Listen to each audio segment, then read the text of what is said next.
A guerra entre Rússia e Ucrânia não começa com tanques cruzando fronteiras. Ela começa quando a ordem mundial criada após a Guerra Fria falha em acomodar vencedores e derrotados.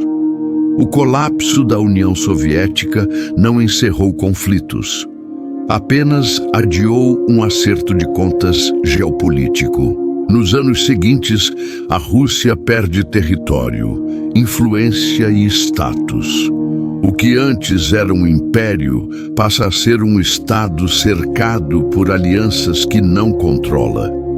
Ao mesmo tempo, os Estados Unidos emergem como potência dominante, moldando instituições, regras e fronteiras de influência. A expansão da OTAN para o leste europeu se torna o principal ponto de tensão. Para o Ocidente, trata-se de segurança coletiva. Para Moscou, é um avanço militar direto sobre áreas historicamente consideradas vitais para sua defesa e sobrevivência estratégica. Nesse cenário, a Ucrânia assume um papel central. Geograficamente estratégica, economicamente relevante e historicamente ligada à Rússia, o país passa a ser disputado como zona de influência. Não é apenas uma escolha política, é um ponto de equilíbrio de poder regional.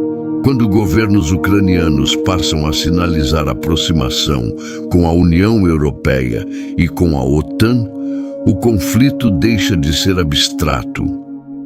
Para o Kremlin, a possibilidade de tropas ocidentais às portas da Rússia é vista como ameaça existencial, não negociável. Em 2022, a invasão em larga escala confirma que o conflito havia entrado em um novo estágio. A Rússia aposta que rapidez e força quebrariam a resistência ucraniana. O cálculo inicial, porém, subestima o impacto do apoio ocidental a Kiev. Zelensky se transforma em símbolo. Internamente lidera um país sob ataque. Externamente, constrói uma narrativa capaz de mobilizar governos, opinião pública e recursos. A sobrevivência da Ucrânia passa a depender diretamente desse apoio internacional. Os Estados Unidos assumem o papel decisivo. Bilhões em armamentos, inteligência e logística fluem para o conflito, não apenas para defender a Ucrânia, mas para enfraquecer a Rússia sem colocar tropas americanas no campo de batalha. A Europa acompanha, mas com crescente desconforto. Crise energética, inflação e desgaste político interno passam a pesar. A guerra deixa de ser apenas moral e estratégica. Ela se torna um problema econômico e social dentro do próprio continente europeu. É nesse contexto que Donald Trump retorna ao centro do tabuleiro. Durante seu governo, Trump nunca adotou a lógica tradicional das alianças. Para ele, política externa é negociação direta, custo-benefício e pressão, não compromisso automático. Trump questiona abertamente o financiamento de guerras longas. Critica a OTAN, cobra mais dos aliados e rejeita conflitos sem resultados mensuráveis. A guerra da Ucrânia, sob sua ótica, representa gasto elevado, risco estratégico e pouco retorno político direto. Ao afirmar que poderia encerrar o conflito rapidamente, Trump sinaliza uma estratégia clara. Reduzir apoio financeiro e militar forçaria a Ucrânia a negociar. Ao mesmo tempo, abriria espaço para um acordo direto com Moscou, mediado pelo poder americano. Esse movimento altera todo o equilíbrio da guerra. Sem o suporte dos Estados Unidos, a posição ucraniana enfraquece drasticamente. A Rússia, por outro lado, ganha margem para negociar sem sensação de cerco absoluto. O que Putin ganha com a guerra? território estratégico, influência regional e fortalecimento da narrativa interna de resistência ao Ocidente. O que perde? Economia fragilizada, isolamento internacional e dependência crescente de parceiros fora do eixo ocidental. Zelensky enfrenta um dilema existencial. Manter a guerra garante apoio e preserva a soberania.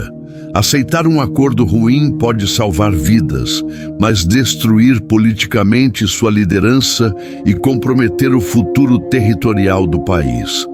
Trump, por sua vez, ganha capital político interno. A imagem de líder que encerra guerras, reduz gastos externos e redefine prioridades nacionais fortalece seu discurso eleitoral e sua posição estratégica. Mas o risco é alto. Enfraquecer alianças pode reduzir a credibilidade dos Estados Unidos. Outras potências podem testar limites semelhantes. O custo de curto prazo pode parecer vantajoso, mas o impacto global é imprevisível. A guerra, então, assume sua forma mais reveladora. Putin e Zelensky aparecem como jogadores visíveis, mas as decisões que realmente importam estão fora do campo de batalha, nos gabinetes e nas urnas. A eleição americana passa a ser um fator tão decisivo quanto qualquer ofensiva militar. Um discurso, uma promessa ou uma mudança de postura em Washington pode redefinir estratégias inteiras em Moscou e Kiev. O conflito da Ucrânia expõe uma verdade desconfortável. A ordem mundial pós-Guerra Fria não tem mecanismos claros para encerrar guerras entre grandes interesses. A paz depende menos da moral e mais do poder de impor decisões. Enquanto isso, a guerra continua. Empresas de armamentos lucram, economias se adaptam e a instabilidade passa a ser incorporada como parte do sistema, não como exceção.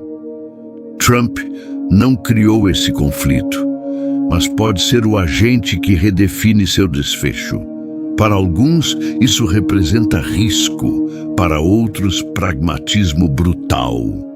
Tudo depende de quem se beneficia do fim ou da continuação da guerra. Se guerras são jogos de poder, quem realmente decide quando elas terminam? Deixe sua análise nos comentários. Esse jogo ainda está longe do fim.